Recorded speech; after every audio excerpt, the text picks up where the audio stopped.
తుఫాన్ మున్సిపాలిటీలోని జిల్లా పరిషత్తు బాలికల ఉన్నత పాఠశాలలో కృషి విజ్ఞాన గ్రామీణాభివృద్ధి సంస్థ ఆధ్వర్యంలో విద్యార్థులకు చంద్రయాన్ 3పై అవగాహన కల్పించారు. ఈ కార్యక్రమంలో తుఫాన్ ఆర్టీఓ జయచంద్రారెడ్డి అదేవిధంగా కృషి విజ్ఞాన గ్రామీణ అభివృద్ధి సంస్థ చైర్మన్ లక్ష్మీకాంతరావు ముఖ్య అతిథులుగా హాజరయ్యారు. ఈ సందర్భంగా ఇస్రో శాస్త్రవేత్తలు శంకర ప్రసాద్, డాక్టర్ శ్రీనివాసులు భారతీయ అంతరిక్ష పరిశోధన సంస్థ ఇస్రో చేపడుతున్న పలు పరిశోధనలకు సంబంధించిన వీడియోలను ప్రదర్శించారు. భవిష్యత్తు తరాల శాస్త్రవేత్తల ఆవశ్యకత దేశానికి ఎంతో అవసరం ఉందని, ఆ దిశగా ప్రతి విద్యార్థి అడుగులు వేయాలని RTO Jayachandra Reddy, municipal vice chairman Nandala Srinivas అదేవిధంగా పాఠశాల ప్రధానోపాధ్యాయులు టి ఫ్లోరెన్స్ సూచించారు.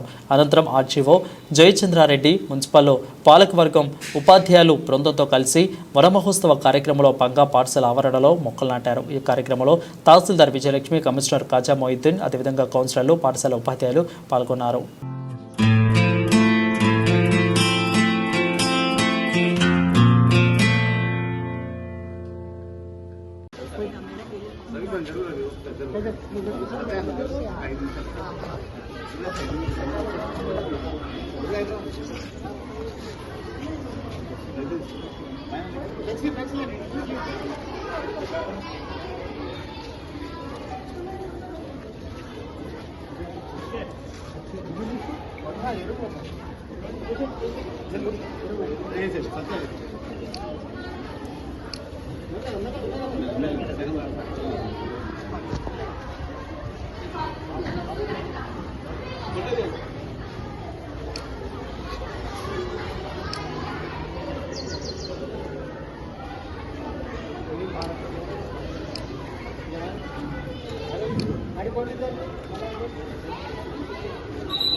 మరి దాన్ని సూచన తప్పకుండా పాటించి మరి మీరు కూడా భారతదేశ గౌరవాన్ని కాపాడి మరి మీరు కూడా పెద్ద పెద్ద శాస్త్రవేత్తలు అయ్యి బాగా చదువుకొని మరి దేశానికి మీరెంతో ఉపయోగపడాలి. మరి గతంలో స్కూల్స్ కూడా అందుబాటులో లేని సమయంలో అలాంటి మనం చిన్న చిన్న అరేంజ్ చేసినట్లయితే వాళ్ళకు మనం సహాయం చేసిన వారం అయితాము. ఈ దృష్టిలో ఉంచుకొని మరి మేము మళ్ళీ జ్ఞాపకం చేయమంటే చేస్తాము. 2 సంవత్సరాల నుంచి మేము అనేక సార్లు మిమ్మల్ని కలవడం జరిగింది. ఈ యొక్క పనులు కావడం లేదు.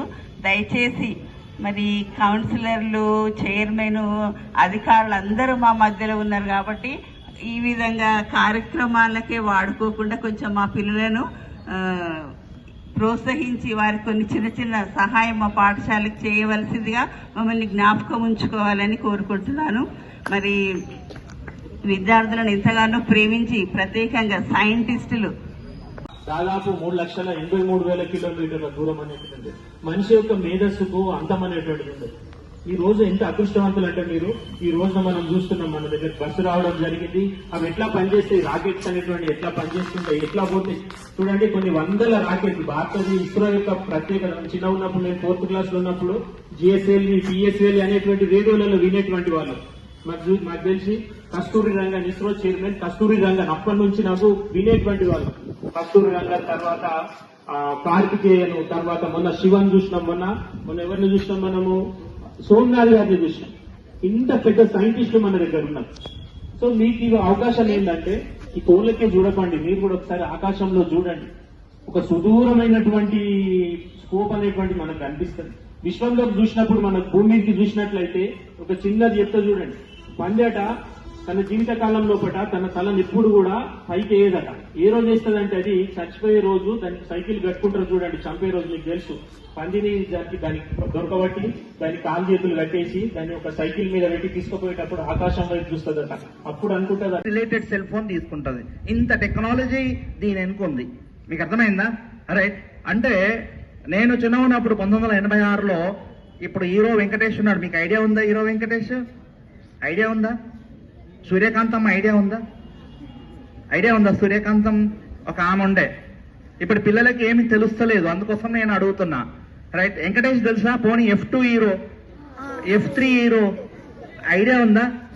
ఆ వెంకటేష్ ఫస్ట్ సినిమా తీశాడు 1986లో. తొలి సినిమా కలియుగ పాండవులని ఆయన ఫస్ట్ డెబట్ మూవీ, అంటే అందులోనే మొదటిగా హీరోగా చేశాడు.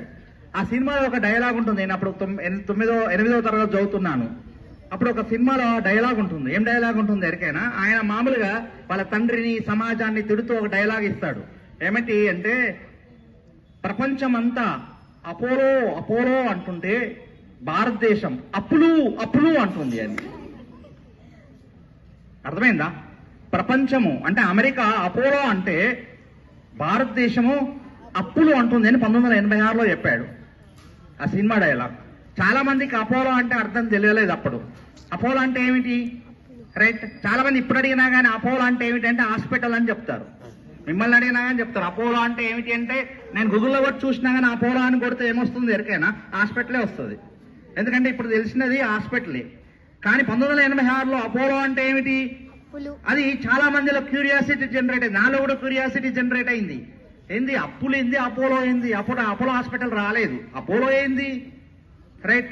అంటే గ్రీక్ దేవత అని ఎప్పుడు చిన్నప్పుడు విన్నాం. అపోలో అంటామో ఒక గ్రీక్ దేవత ఉంటది.